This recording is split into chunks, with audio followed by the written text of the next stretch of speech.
आज एवढी मुलांचे जीव गेले, तुम्ही त्यांच्या आई वडिलांना समोर उभं करून म्हणू शकता का की नाही देत मी रेजिग्नेशन? हा कुठला इगो तुम्हाला आलाय? तुम्ही इनविन्सिबल नाहीये या ठिकाणी. मुलं रात्रंदिवस जागून भूक तहान विसरून या परीक्षेची तयारी करत असतात 1-2 वर्ष, त्याच्यापेक्षा जास्तही. आणि आता परत जर का त्यांना सांगितलं की नाही तुम्हाला परत परीक्षा द्यायची, तर ते विद्यार्थी घाबरलेले आहेत. मी ही बीजेपी सपोर्टर होते, पण आता मी नाही करत बीजेपीला सपोर्ट. कारण सगळं चुकीचं चाललंय, काहीच बरोबर घडत नाहीये देशात.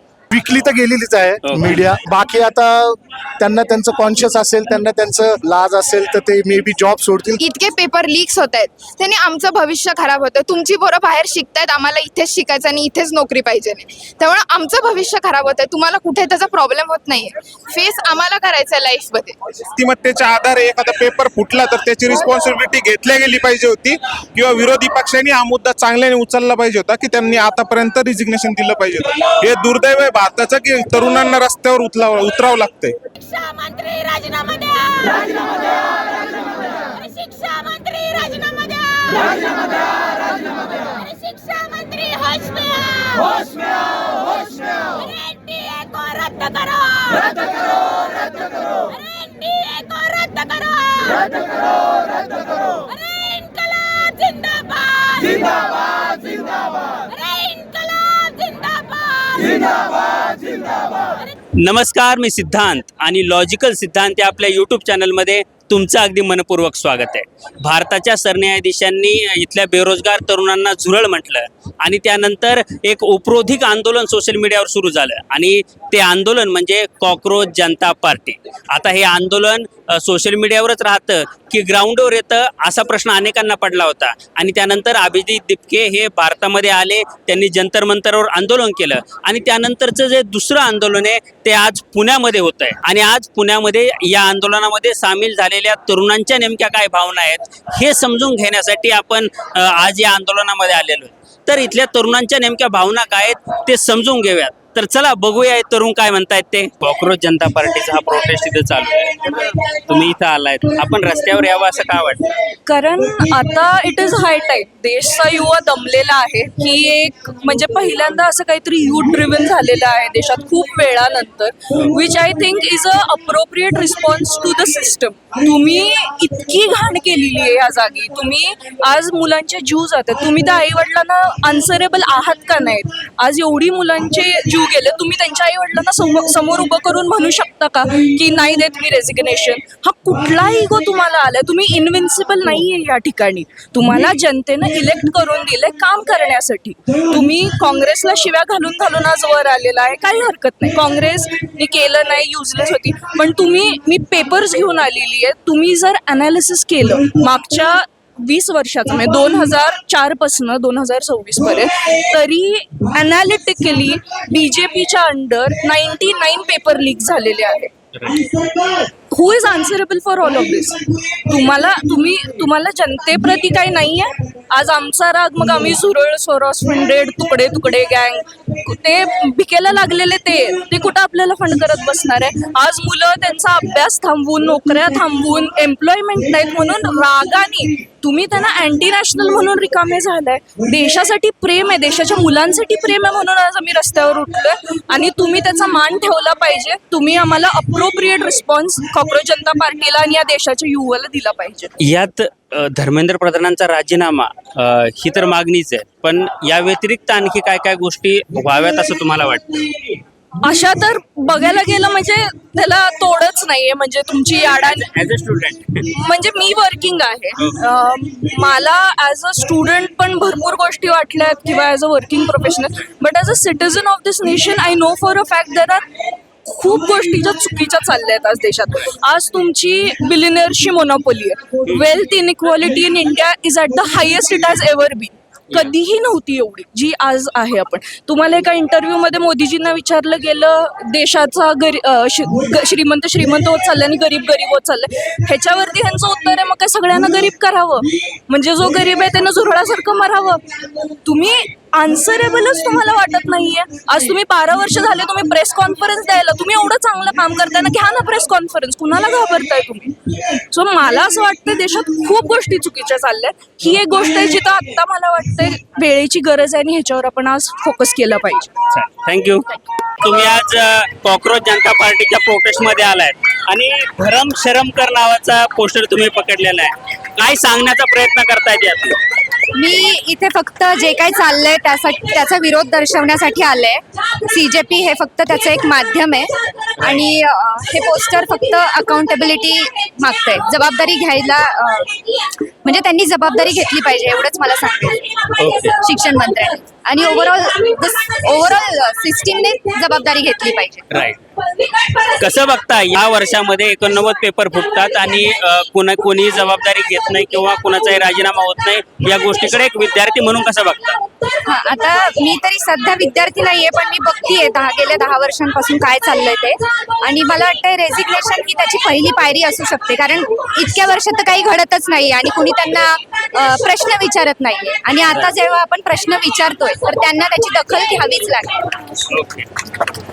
पण एवढा असंतोष असताना विद्यार्थ्यांमध्ये असंतोष आहे की फक्त काहीतरी एक सोशल मीडिया बज आहे असं वाटतं? नाही, सोशल मीडिया बस एका प्रकारे बघायला गेलं तर ते आहे, पण त्याचं कारण पण तितकंच महत्वाचं आहे. ते सोशल मीडिया बस असंच काही वर आलेलं नाहीये. काही विद्यार्थ्यांनी आत्महत्या केल्यात आणि अजूनही विद्यार्थी रिटेस्ट घेणारे असं म्हणतायत, पण रिटेस्ट द्यायला अजूनही विद्यार्थी बरेच घाबरलेले आहेत. कारण मुलं रात्रंदिवस जागून भूकतान विसरून या परीक्षेची तयारी करत असतात 1-2 वर्ष, त्याच्यापेक्षा जास्तही.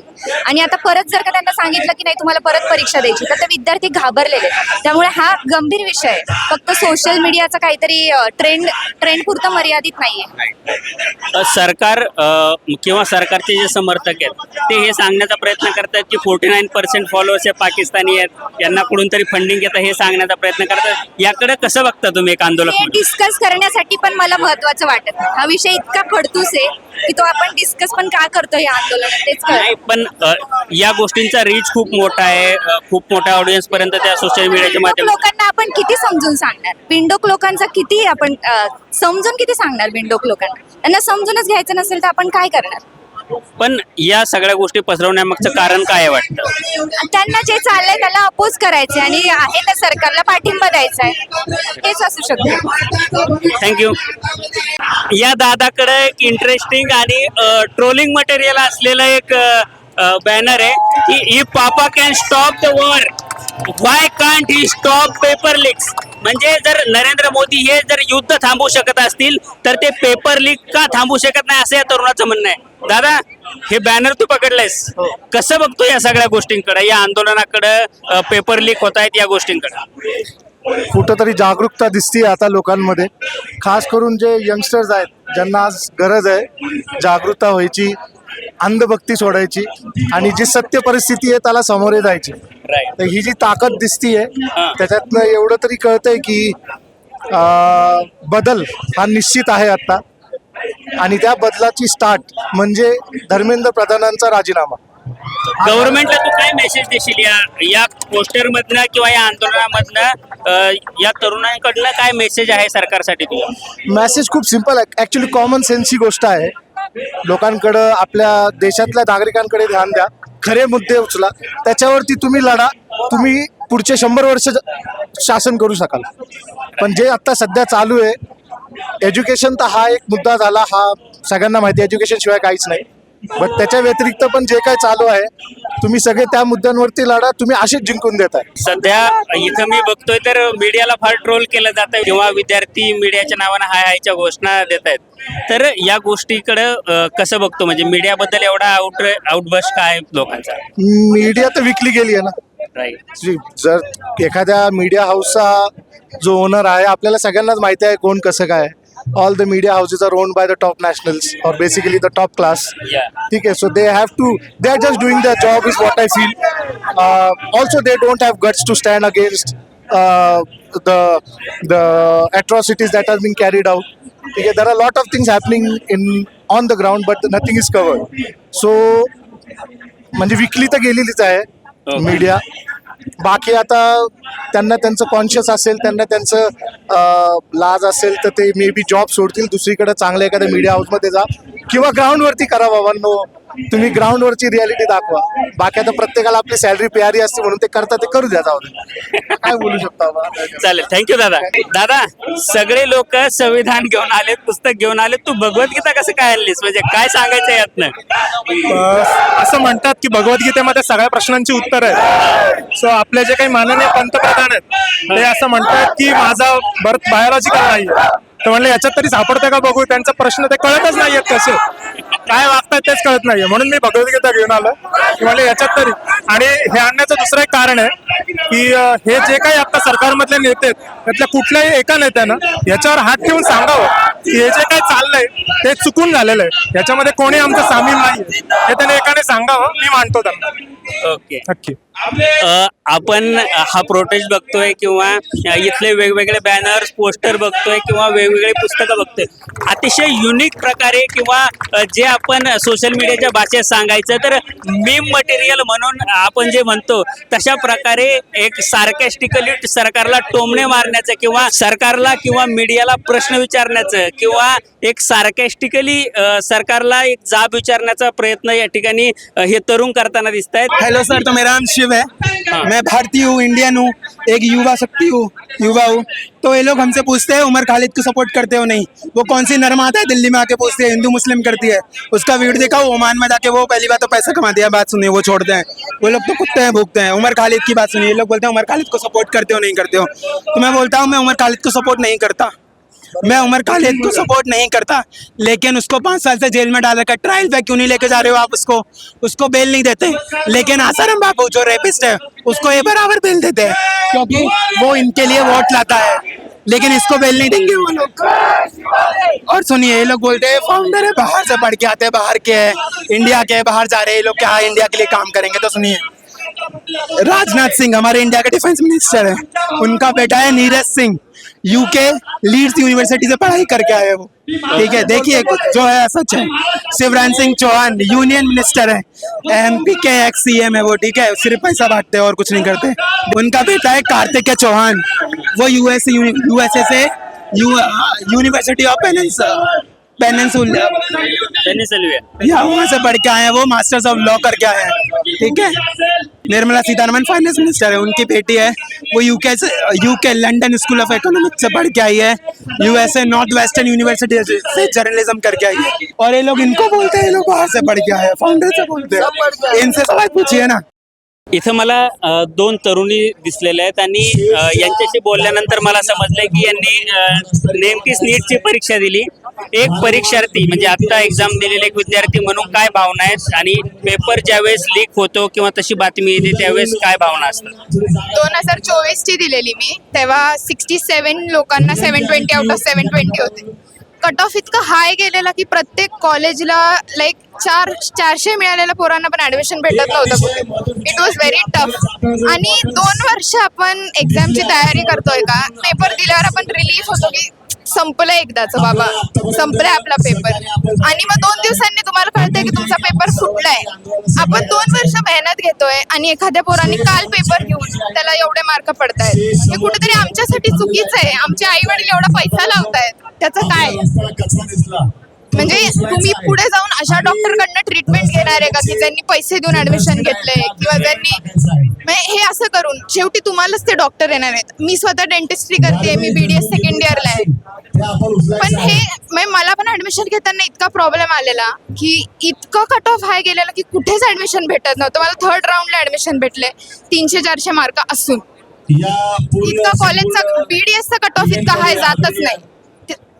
लाईक एका स्टुडंटची मेंटल हेल्थ इतकी खराब होते की तुम्ही लोक इमॅजिन नाही करू शकत. तुम्ही हे पोस्टर पकडलंय की मन की बात छोडो मुद्दे की बात करो, यातून तुम्हाला पंतप्रधानांना किंवा सरकारला नेमका काय मेसेज द्यायचा? पंतप्रधान मन की बात ऑर्गनाईज करतात स्टुडंटसाठी, पण ऍक्च्युअली स्टुडंट्सला ग्राउंडवर काय फील होतं हे त्यांना कुठेतरी कळलं पाहिजे. इतके लोक इथे जमलेत, त्या सगळ्यांना हेच सांगायचं की तुम्ही जो इतके पेपर लीक्स होत आहेत त्याने आमचं भविष्य खराब होतं. तुमची पोरं बाहेर शिकतायत, आम्हाला इथेच शिकायचं आणि इथेच नोकरी पाहिजे नाही. त्यामुळे आमचं भविष्य खराब होतं. तुम्हाला कुठे त्याचा प्रॉब्लेम होत नाहीये. फेस आम्हाला करायचं आहे लाईफमध्ये. हेच सांगायचं आहे मला की हे सोडा आणि रिअल जे मुद्दे आहेत त्याच्यावर प्लीज बोला. बास, म्हणजे आता 14 वर्ष झाले तुमचं सरकार आहे. बास झालं, थकलोय आता आम्ही या सगळ्यासाठी. मी बीजेपी सपोर्टर होते, पण आता मी नाही करत बीजेपीला सपोर्ट, कारण सगळं चुकीचं चाललंय. काहीच बरोबर घडत नाही देशात. तुम्ही हिंदू मुस्लिमच्या नावाखाली बाकी सगळे मुद्दे भरकटतात. एअर खराब आहे, पाणी खराब आहे, एज्युकेशन खराब आहे. जगायचं कसं लोकांनी? काहीतरी एअरनी लोक मरतायत, पाण्याने लोक मरतायत. अरे आम्ही जगून काय करू? आम्ही हिंदू आहे, मग काय करू आम्ही त्याचं, जर आम्हीच राहिलो नाही नंतर तर? दादा, जेनझींचं आंदोलन आहे, पेपर लीकच्या विरोधातलं आंदोलन आहे. एक तरुण म्हणून काय मेसेज आहे किंवा काय सांगशील या आंदोलनाबद्दल? हे दुर्दैव आहे भारताचं की या तरुणांना रस्त्यावरती उतरावं लागतंय अभ्यास वगैरे सोडून. हे काम खरं तर विरोधी पक्षांचं आहे. हे काम गव्हर्नमेंटमध्ये जे लोक बसलेत त्यांचं आहे की हे नीतिमत्तेच्या आधारे एखादा पेपर फुटला तर त्याची रिस्पॉन्सिबिलिटी घेतली गेली पाहिजे होती, किंवा विरोधी पक्षांनी हा मुद्दा चांगल्याने उचलला पाहिजे होता की त्यांनी आतापर्यंत रिजिग्नेशन दिलं पाहिजे होतं. हे दुर्दैव आहे भारताचं की तरुणांना रस्त्यावर उतरावं लागतंय. पण गेल्या 10 वर्षांमध्ये 89 पेपर लीक झालेत, तर या गोष्टीकडे कसं बघतोस? पूर्ण सिस्टमच करप्ट झालेले असल्यावरती या गोष्टी होतील. आणि या फक्त एक पेपरचा विषय नाही, सर्वच पेपरचा विषय. सो सिस्टीम चेंज झाली पाहिजे. त्यासाठी आज सर्व तरुण उतरली रस्त्यावर. सरकारला एका वाक्यामध्ये किंवा 2-4 वाक्यामध्ये एक शॉर्ट मेसेज द्यायचा असेल तर काय देशील? अति तिथं माती, एवढंच बोललं. सर, इथं मोठ्या संख्येनं विद्यार्थी किंवा जे जेनझी आहेत ते आलेले आहेत. कसं बघता या आंदोलनाकडे किंवा रस्त्यावर उतरतायत जेनझी किंवा तरुण, या आउटबस्टकडे कसं बघता? आपण आतापर्यंत म्हणत होतो की तरुण जागा होत नाही, तरुण संवेदनशील नसतो, तरुणावर अन्याय होणाऱ्या शेकडो केसेस माझ्याकडे आहेत. परंतु केवळ भीतीपोटी किंवा दबावापोटी तो पुढे येत नव्हता. आता या आंदोलनाच्या निमित्ताने त्याला एक ऊर्जा आलेली आहे आणि इथून पुढे तरुण जागृत होऊन आपल्यावरचे प्रश्न सोडवण्यासाठी सरकारला नमवेल याची मला खात्री आहे. सरकारला काय मेसेज द्याल तुम्ही? सरकारने संवेदनशीलपणे या विषयाकडे लक्ष द्यावं आणि धर्मेंद्र प्रधानांचा राजीनामा घ्यावा. काका, जेनझींचा प्रोटेस्ट आहेत किंवा ज्यांनी नीट दिली किंवा जे 97 नंतरचे आहेत असं म्हटलं जातं, अशी लोक या प्रोटेस्टमध्ये येत आहेत असं सांगितलं जातं. पण तुम्ही आलायत, कसं? मी तरी माझा वय झाला असले तरी युवकांना सपोर्ट करणं हे आमचं काम आहे. युवक योग्य बाजूने जर गेले नाही तर या देशाची प्रचंड हानी होऊ शकते. आणि वारंवार आपण पाहतोय की परीक्षामध्ये प्रचंड घोटाळे होत आहेत, पेपर लीक होत आहेत. हे काय बरोबर नाही आहे. मुलांचं भवितव्याशी आपण जर खेळत असाल तर हे भवितव्य अंधारमय होईल आणि दिशाहीन ही जी युवा पिढी आहे ती ही दिशाहीन होईल. ही दिशाहीन झाली नाही पाहिजे. म्हणून मी या वयात सुद्धा मी सपोर्ट करायला आलेलो आहे. हे तरुण जरी असले तरी त्यांना सपोर्ट करणं हे माझं काम आहे. म्हणजे माझं काम झालंय म्हणून मी बाजूला घरी बसून चालणार नाहीये, तर मला ह्याच्यामध्ये सपोर्ट करावा लागेल. मी पुढं जरी फ्रंटला जरी नसलो तर मी बॅकला असलं पाहिजे. हे होतं पुण्यामधलं जेनझींचं आंदोलन, म्हणजे कॉक्रोच जनता पार्टीचं आंदोलन. आता कॉक्रोच जनता पार्टीचे अध्यक्ष असलेले अभिजित दिपके या ठिकाणी आले होते आणि हजारो तरुण या ठिकाणी जमले होते. आता या तरुणांच्या प्रतिक्रिया नेमक्या काय आहेत, त्यांच्या मनातल्या भावना काय आहेत, त्यांच्या मनातला रोष काय आहे, त्यांच्या मनातला राग काय आहे, या सगळ्या गोष्टी आजच्या या विद्यार्थ्यांच्या प्रतिक्रियांमधून आपण जाणून घेण्याचा प्रयत्न केला आणि त्या प्रतिक्रिया तुमच्यापर्यंत पोहोचवण्याचा प्रयत्न केला. आता या प्रतिक्रियांबद्दल तुम्हाला काय वाटतं? तुम्ही त्याबद्दल ज्यावेळी विचार करता त्यावेळी तुमच्या मनात काय विचार येतात आणि तुमच्या घरात असे कोणी विद्यार्थी आहेत का, किंवा तुमच्या जवळपास असलेल्या विद्यार्थ्यांना काय फेस करावं लागतंय, या सगळ्या गोष्टीसुद्धा तुम्ही मला कमेंटमध्ये सांगा. व्हिडिओ आवडला असेल तर व्हिडिओला लाईक करा आणि असेच नवनवीन व्हिडिओ पाहण्यासाठी लॉजिकल सिद्धांत या आपल्या यूट्यूब चॅनलला सबस्क्राईब करायला तेवढं विसरू नका. धन्यवाद.